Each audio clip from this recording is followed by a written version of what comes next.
It is almost the end of the year, almost the end of 2025. I have no idea where this year went. I'm sure you're thinking the same thing. And here we are getting ready to celebrate Christmas. And so we just had Thanksgiving a month ago and just lots of time typically with friends and family and loved ones.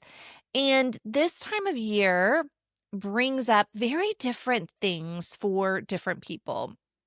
For some, this time of year feels calmer, like they maybe feel closer to their partner. It feels softer, like life slows down a bit and relationships feel easier and you feel cozy and snuggled up. And for others, this time of year brings more anxiety, more sensitivity, more old stuff bubbling up, especially sometimes in relationships, and maybe being around family is a trigger. What's most important to understand is that both reactions make sense. Not because anything about you changed and not because anything about the relationship changed, but because conditions changed. And that's where I want to go today, because this time of year tends to surface a really confusing question for people in relationships. Like, why can I feel calm and trusting and connected and close to the same person sometimes, and anxious and suspicious and insecure with them at other times, even though nothing's changed? Same partner, same relationship, same facts. So what's going on? This is where we start asking, like, which version is real? Like, which feeling should I trust? Does the anxious part mean something's wrong? Was the calm just me being naive? And I want to slow this like all the way down, because the answer is not you're inconsistent or you're in denial or, that one of the versions of you is lying. The answer is actually much simpler than that and much more freeing. So here is the kind of anchor for this entire episode. Your ability to feel calm, trusting, and connected isn't created by the person in front of you. It's created by the state your nervous system is in. So important to really let that sink in. Your ability to feel calm, trusting, and connected isn't created by the person in front of you. It's created by the state your nervous system is in. So when you feel calm with someone, nothing magical happened. Like nothing changed. When you feel anxious with that same person, nothing suddenly went wrong. Again, nothing changed. Your nervous system is responding to pace, pressure, stress, rest, familiar environments, internal things going on with you, internal programming, not relationship facts, not logic, not how much they care, how much you care. And this is why two very different emotional experiences can exist inside the same relationship without either one being the truth. So let's talk about the moments when you feel calm. These are the times when life feels slower. It feels like there's less pressures. Maybe in your relationship, it feels like, oh, it's just me and that person. You feel rested. You feel, you're not emotionally depleted. In those moments, you might think, see, I can trust them. I do feel close. They do care about me. This is supposed to be how I feel. This is important. This calm state is proof of capacity.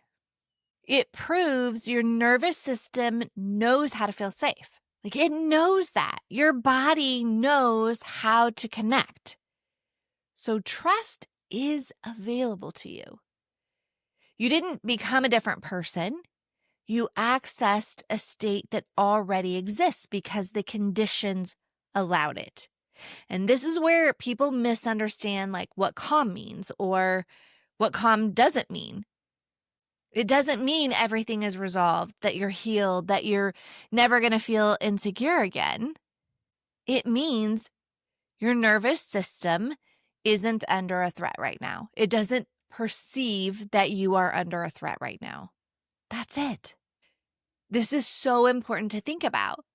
A lot of times in one-on-one coaching, I will say, think of a time where you have really felt connected to your partner. You felt cozy, you felt safe, everything was great, you felt joy, you felt happy, you felt closeness with them, and it was just the two of you, kind of envisioning snuggled up. And how does that feel when you think about that? How does that feel? It feels warm, it feels cozy, it feels snuggly, it feels soft, it feels slow, as I said. Then I say, okay, think of a time like one of your big trigger times. And you can instantly feel the difference. That is the conditions, right? Your nervous system switching from one state to the other. So let's talk about then when anxiety shows up. The moments where you start scanning, you question things, you feel distant instead of that closeness. You don't feel settled. Again, same people, same you, same them. But this is where you start panicking and you start spiraling. Oh, well, I feel this way, so there must be some real truth. Or why is this coming up? And here's what's actually happening. When stress increases, emotional load increases. When familiar dynamics, people, or environments are present, your nervous system shifts into that protection mode. Not because the relationship changed, but because capacity got crowded, right? The other things took the place. You didn't lose trust, you lost that space. And when space disappears, old wiring steps in to keep you safe. Watch closely, stay alert, be prepared. All of those things start happening. It doesn't mean that the calm version of you is fake. It also doesn't mean that this version is true.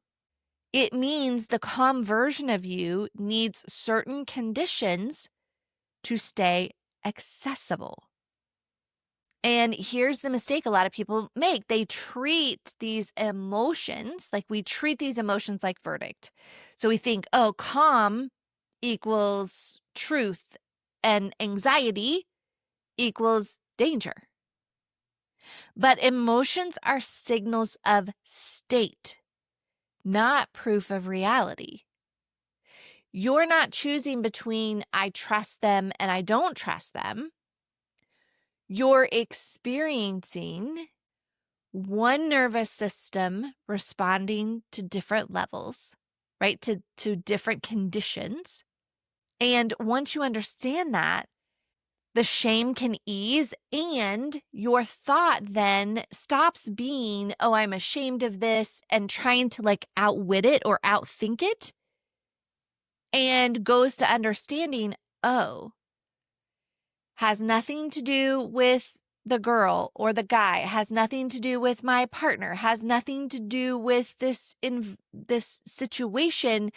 It's that those conditions are creating familiarity and uncomfortableness in my nervous system. So it's the state of my nervous system that needs to change.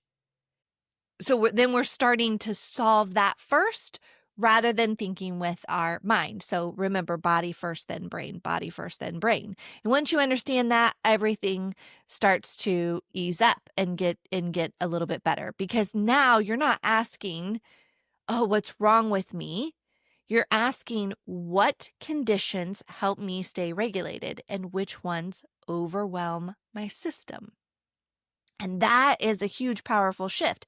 Not that you are going to start ignoring and not doing things that hurt that put you into that other nervous system state And please do not make that mistake. That is something that I did.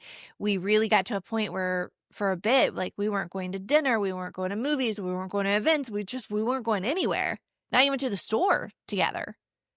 That's not what we're after. We're not after being in control and trying to control our environment, which is probably what you're doing right now. It is, what are the conditions that I need to put my nervous system in a state of calm? And that's a powerful shift. So if this time of year feels calm for you, that calm is real. If this time of year feels activating for you, that anxiety is understandable. Neither one means anything changed about you. Neither one means anything changed about the relationship. They're responses to conditions, not reflections of truth. And when you stop turning emotional states into meaning, you can start working with your nervous system instead of fighting it, instead of, oh, I hate that I feel this way. I hate this feeling. And that is where confidence grows. As long as you keep pushing the things away, and that is your go-to, as long as that's your go-to first, that is where you're going to get stuck over and over. So I just wanted to share that. I want you to think about your nervous system first and like, what do I need in this moment to get into that other state in my nervous system? Okay, this was a quick one today, but I just wanted to get that out to you. Until next time, take care and remember, you're not alone.